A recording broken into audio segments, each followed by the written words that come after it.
Kapten membawa lebih kurang 20 lebih soalan, 20 soalan. Satu video 8 soalan, lagi satu video 11 soalan. Tapi dalam soalan tu ada soalan juga.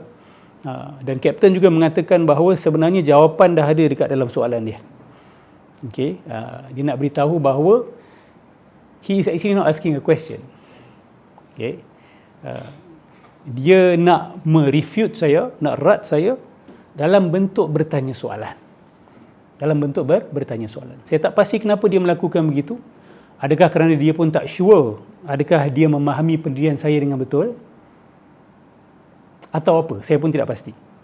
Kalau dia dah pasti pendirian saya apa, sebab dia dah ada kritikan balas di dalam soalan dia kata, saya tak pasti kenapa dia masih lagi bertanya. Adakah dia masih memberikan benefit of a doubt? Then that's good lah. Dia memberikan uzur, mungkin dia salah faham pendirian saya. Okay. So to clear the air, insyaAllah pada malam ini saya akan memperjelaskan pendirian saya. Baik. Soalan pertama yang ditanyakan oleh Kapten Hafiz. Isu jambatan, adakah antara Asy'ariyah dan Salafiyah? Dia tanya saya. Yes, of course. Betul. Kenapa ia begitu penting sehingga ia menjadi isu pertama?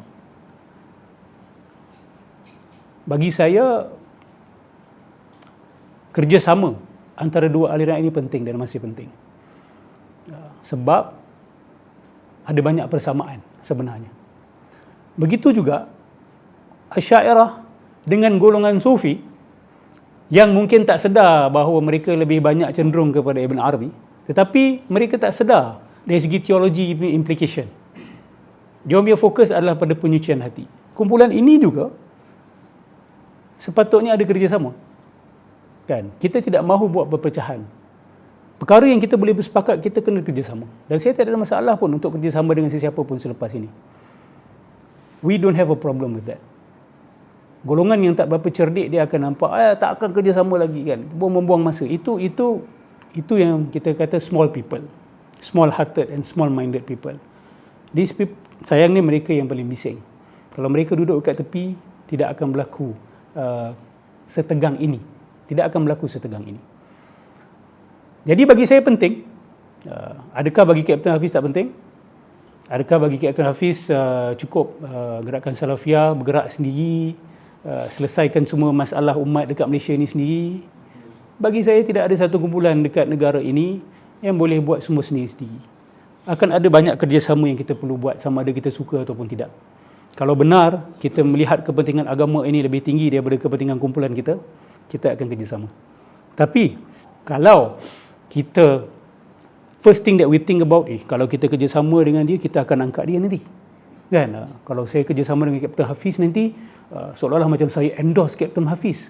Masalah. Kalau itu concern pertama yang datang dalam minda saya, dan bukan, wait a minute, we have a bigger goal. Kita ada enemy yang lebih besar untuk kita tentang bersama. Kita ada mudarat lebih besar kita kena tentang bersama. Kalau itu menjadi concern pertama, insya-Allah tidak ada masalah. Tapi kalau petty issues yang menjadi concern pertama sebelum nak bekerja sama, maka saya tak boleh nak cakap apa. Dan saya bukan berpendirian macam tu. Saya bukan berpendirian macam tu. Then you will be shocked that I am willing to work with people that you think that I will not and I will never work with. There's no such thing. Okay? Kalau ahli politik boleh tunjukkan kita kematangan mereka, dia orang boleh bergaduh macam nak agak, boleh saman menyaman dan sebagainya, tapi still dia orang boleh ada pact bila datang kemaslahatan bersama. Sepatutnya orang agama yang bukan mengejarkan dunia, bukan mengejarkan laba politik, sepatutnya lebih mampu untuk buat begitu bila datang serangan-serangan yang lebih besar. Yes, sekarang ni period mungkin sana sakit, sini pun sakit. Yes. Tapi this will be forgotten, this will go away. Kan? Dan saya tak ada masalah pun untuk forget all these things. Kan? All the hurtful things that some people do. Kan? Kita tak ada masalah untuk lupakan untuk kemaslahatan yang lebih besar. So bagi saya ini adalah isu yang penting.